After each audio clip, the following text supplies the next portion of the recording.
नमस्ते दोस्तों।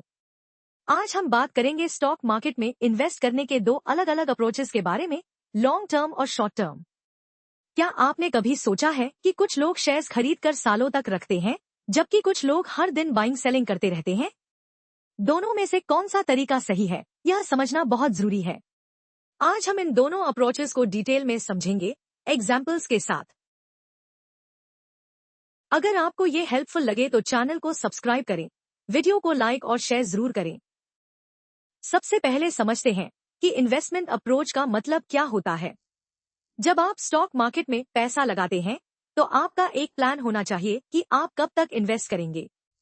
कुछ लोग अपने रिटायरमेंट के लिए इन्वेस्ट करते हैं, जो 20 से 30 साल बाद है। यह लॉन्ग टर्म अप्रोच है। कुछ लोग क्विक प्रॉफिट के लिए इन्वेस्ट करते हैं। यह शॉर्ट टर्म अप्रोच है। आपका अप्रोच आपके गोल्स, रिस्क कैपेसिटी और टाइम के ऊपर डिपेंड करता है। लॉन्ग टर्म इन्वेस्टिंग का मतलब है कि आप शेयर्स को कम से कम 3 से 5 साल या उससे भी ज्यादा समय तक होल्ड करते हैं। इसमें आप फंडामेंटली स्ट्रॉन्ग कंपनीज को चुनते हैं, जो लंबे समय में ग्रो कर सकती हैं। वॉरेन बफेट, जो दुनिया के सबसे सक्सेसफुल इन्वेस्टर्स में से एक हैं, लॉन्ग टर्म इन्वेस्टिंग में बिलीव करते हैं। इस अप्रोच में आप कंपनी के बिजनेस मॉडल, मैनेजमेंट क्वालिटी और फ्यूचर पोटेंशियल को देखते हैं। डेली प्राइस मूवमेंट्स की चिंता नहीं करनी होती। शॉर्ट टर्म ट्रेडिंग में आप शेयर्स को कुछ दिनों, हफ्तों या महीनों के लिए रखते हैं। इसमें इंट्राडे ट्रेडिंग भी आता है, जहां आप सेम डे में बाय और सेल करते हैं। Short term traders technical analysis use करते हैं, चार्ट्स और पैटर्न्स देखते हैं। यह ज्यादा एक्टिव अप्रोच है, जिसमें आपको मार्केट को रेगुलरली मॉनिटर करना पड़ता है। प्राइस मूवमेंट्स और मार्केट ट्रेंड्स को फॉलो करना बहुत इंपॉर्टेंट होता है इसमें। अब देखते हैं इन दोनों अप्रोचेस में क्या मेन डिफरेंसेस हैं। लॉन्ग टर्म में आप वेल्थ क्रिएशन के लिए इन्वेस्ट करते हैं, जबकि शॉर्ट टर्म में क्विक प्रॉफिट्स का टारगेट होता है। लॉन्ग टर्म में आपको कम टाइम देना पड़ता है, लेकिन शॉर्ट टर्म में डेली मार्केट देखना पड़ता है। रिस्क भी अलग है। लॉन्ग टर्म में मार्केट वॉलेटिलिटी का कम असर होता है, शॉर्ट टर्म में ज्यादा। टैक्स के रूल्स भी डिफरेंट हैं दोनों के लिए। टैक्स की बात करें तो यह बहुत इंपॉर्टेंट डिफरेंस है। लॉन्ग टर्म कैपिटल गेन्स यानी LTCG पर अगर आप शेयर्स को 1 साल से ज्यादा रखते हैं, तो 10% टैक्स लगता है, सिर्फ 1 लाख रुपए से ऊपर के प्रॉफिट पर। शॉर्ट टर्म कैपिटल गेन्स यानी STCG पर अगर आप 1 साल से कम टाइम में सेल करते हैं, तो 15% टैक्स लगता है पूरे प्रॉफिट पर। यह बहुत बड़ा डिफरेंस है। अगर आपने 1 लाख रुपए प्रॉफिट कमाया, तो लॉन्ग टर्म में कोई टैक्स नहीं, लेकिन शॉर्ट टर्म में 15,000 रुपए टैक्स देना होगा। चलिए एक प्रैक्टिकल इंडियन एग्जाम्पल लेते हैं। मान लीजिए राजेश ने 2019 में रिलायंस इंडस्ट्रीज के 100 शेयर्स खरीदे, हर शेयर 1,200 रुपए में, टोटल 1,20,000 रुपए इन्वेस्टमेंट। वह लॉन्ग टर्म इन्वेस्टर है। 2024 में शेयर प्राइस 2,800 रुपए हो गया। उसका टोटल वैल्यू 2,80,000 रुपए हो गया, यानी 1,60,000 रुपए प्रॉफिट। टैक्स सिर्फ 60,000 रुपए पर 10% यानी 6,000 रुपए। नेट प्रॉफिट 1,54,000 रुपए। साथ में उसे डिविडेंड्स भी मिले 5 साल में लगभग 20,000 रुपए के। टोटल गेन 1,74,000 रुपए हुआ। अब प्रिया का एग्जाम्पल लेते हैं, जो शॉर्ट टर्म ट्रेडर है। उसने भी सेम टाइम पर 1,20,000 रुपए इन्वेस्ट किए, लेकिन वह हर महीने ट्रेडिंग करती है, कभी प्रॉफिट कभी लॉस।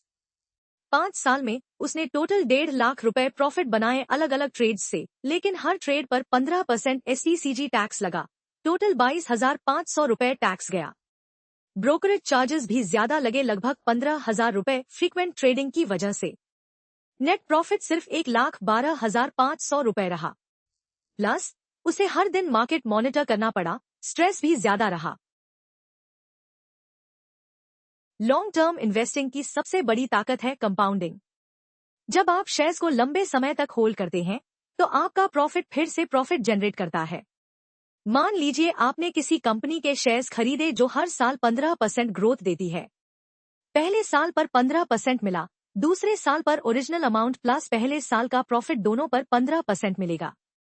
यही कंपाउंडिंग है। एल्बर्ट आइंस्टाइन ने कहा था कि compounding is the eighth wonder of the world. 10 से 20 साल में यह छोटे अमाउंट्स को भी बड़ा बना देती है। लॉन्ग टर्म इन्वेस्टिंग के कई बड़े एडवांटेजेस हैं। सबसे पहला, आपको कम स्ट्रेस होता है क्योंकि डेली मार्केट मूवमेंट्स मैटर नहीं करती। दूसरा, ट्रांजैक्शन कॉस्ट्स कम होते हैं क्योंकि आप बार बार बाय सेल नहीं करते। तीसरा, टैक्स बेनिफिट्स मिलते हैं जैसे हमने देखा। चौथा, कंपाउंडिंग का पूरा फायदा मिलता है। पांचवा, आपको मार्केट टाइमिंग की जरूरत नहीं, टाइम इन द मार्केट ज्यादा इंपॉर्टेंट है। छठा एडवांटेज यह है कि फंडामेंटली स्ट्रॉन्ग कंपनीज चूज करने से रिस्क कम होता है। शॉर्ट टर्म ट्रेडिंग के भी कुछ एडवांटेजेस हैं सर्टेन सिचुएशंस में। अगर आपको मार्केट नॉलेज अच्छा है और टाइम दे सकते हैं तो क्विक प्रॉफिट्स पॉसिबल हैं। मार्केट वॉलेटिलिटी का फायदा उठा सकते हैं। फ्लेक्सिबिलिटी ज्यादा है, जब चाहे एग्जिट कर सकते हैं। अगर कोई कंपनी के फंडामेंटल्स सडनली खराब हो जाए तो जल्दी निकल सकते हैं। लेकिन यह समझना जरूरी है कि यह अप्रोच रिस्की है और इसमें एक्सपर्टीज चाहिए। बिगिनर्स के लिए यह अप्रोच जनरली रिकमेंडेड नहीं है क्योंकि लॉसेस की प्रोबेबिलिटी ज्यादा होती है। अब बात करते हैं कि बिगिनर्स जनरली क्या गलतियां करते हैं। पहली गलती, बिना प्लानिंग के इन्वेस्ट कर देना। कुछ लोग शॉर्ट टर्म अप्रोच चूज करते हैं सिर्फ इसलिए कि क्विक मनी चाहिए, लेकिन उनमें स्किल्स नहीं होती। दूसरी गलती, लॉन्ग टर्म इन्वेस्ट करके भी हर दिन प्राइस चेक करना और पैनिक में सेल कर देना। तीसरी गलती, एफओएमओ यानी फियर ऑफ मिसिंग आउट। जब मार्केट ऊपर जा रहा होता है तो बिना रिसर्च के कुछ भी खरीद लेना। चौथी, अपने रिस्क टॉलरेंस को समझे बिना इन्वेस्ट करना।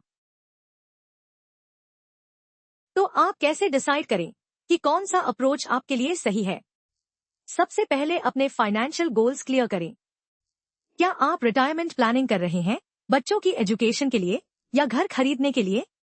अगर गोल 5 साल से ज्यादा दूर है तो लॉन्ग टर्म बेटर है। दूसरा, अपना रिस्क टॉलरेंस चेक करें। क्या आप डेली फ्लक्चुएशंस हैंडल कर सकते हैं? तीसरा, आपके पास कितना टाइम है मार्केट को स्टडी करने के लिए? अगर आप वर्किंग प्रोफेशनल हैं तो लॉन्ग टर्म ज्यादा प्रैक्टिकल है। चौथा, आपकी मार्केट नॉलेज कितनी है? कुछ इंपॉर्टेंट टिप्स जो हर इन्वेस्टर को फॉलो करने चाहिए। पहला, डाइवर्सिफिकेशन जरूरी है, चाहे लॉन्ग टर्म हो या शॉर्ट टर्म। सारे पैसे एक ही शेयर में मत लगाओ। दूसरा, सिप यानी सिस्टमैटिक इन्वेस्टमेंट प्लान का यूज करो, स्पेशली लॉन्ग टर्म के लिए। यह रुपी कॉस्ट एवरेजिंग देता है। तीसरा, इमोशंस को कंट्रोल करो। ग्रीड और फियर दोनों डेंजरस है मार्केट में। चौथा, कंटिन्यूअस लर्निंग करते रहो। मार्केट हमेशा बदलता रहता है। पांचवां, अपने स्ट्रैटेजी को स्टिक करो, बार बार चेंज मत करो। कुछ इंपॉर्टेंट नंबर्स और रूल्स हैं जो हर इन्वेस्टर को याद रखने चाहिए। लॉन्ग टर्म कैपिटल गेन्स के लिए होल्डिंग पीरियड कम से कम 1 साल होना चाहिए। इक्विटी शेयर्स के लिए टैक्स रेट है 10% ऑन गेन्स अबव 1 लाख रुपए पर ईयर। शॉर्ट टर्म में टैक्स रेट 15% है। SEBI के रूल्स के अकॉर्डिंग इंट्राडे ट्रेडिंग के लिए आपको मिनिमम मार्जिन मेंटेन करना होता है। एक अच्छा डाइवर्सिफाइड पोर्टफोलियो में 8 से 12 स्टॉक्स होने चाहिए लॉन्ग टर्म के लिए। इमरजेंसी फंड हमेशा रखें, 6 महीने के एक्सपेंसेस का। तो दोस्तों, आज हमने सीखा कि लॉन्ग टर्म और शॉर्ट टर्म इन्वेस्टिंग में क्या डिफरेंसेस हैं। लॉन्ग टर्म अप्रोच ज्यादातर बिगिनर्स के लिए बेटर होता है क्योंकि इसमें कम रिस्क, बेटर टैक्स बेनिफिट्स और कंपाउंडिंग का एडवांटेज मिलता है। शॉर्ट टर्म ट्रेडिंग के लिए एक्सपर्टीज और टाइम दोनों चाहिए। याद रखें, स्टॉक मार्केट में कोई गेट रिच क्विक स्कीम नहीं है। पेशेंस और डिसिप्लिन सबसे इंपॉर्टेंट है। अपने गोल्स के अकॉर्डिंग अप्रोच चूज करें और कंसिस्टेंटली फॉलो करें। हैप्पी इन्वेस्टिंग और हमेशा एजुकेटेड डिसीजंस लें। धन्यवाद।